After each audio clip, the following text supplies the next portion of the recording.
গেছিলাম আহারি বাঙালিতে। এটা ছিল আমার ফ্রেন্ডসদের তরফ থেকে দেওয়া আইবুড়ো ভাত। এই এত্ত খাবারের সমাহার! এই রেস্টুরেন্টের স্টাফেরা খুব সুন্দরভাবে খাবারগুলো আমাদের কাছে পরিবেশন করে। আর দেখতেই পাচ্ছ এরপর শুরু হয়ে গেল খাওয়ানো। সবকটা হাত হুড়মুড়িয়ে রেডি আমাকে খাওয়ানোর জন্য। দিনটা কিন্তু বেশ মজার ছিল আমার কাছে। এরা আমার স্কুলের ফ্রেন্ড। আমাদের বন্ডিংটা বরাবরই সেই স্কুল লাইফ থেকে খুব ভালো। এই স্কুল কলেজের গণ্ডি পেরোনোর পর আমরা সবাই কেমন ছড়িয়ে ছিটিয়ে যাই না? খুব ভালো লাগে তখন যখন এই বন্ধুত্বগুলো সারা জীবনের জন্য একইভাবে কন্টিনিউ করে যেতে পারি, তাই না?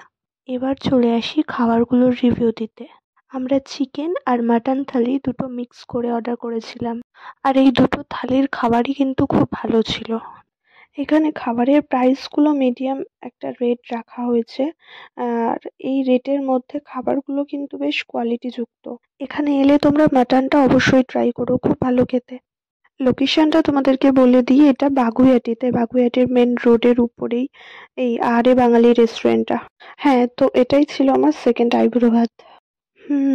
একটু বাইরে যাব আর রিলস বানাবো না, তা কি কখনো হয়? তো সেটাই চলছিল এখানে। আর তার সাথে আমি আইবুড়ো ভাতে কি মেকআপ করেছিলাম সেটাও দেখিয়ে দিলাম তোমাদেরকে।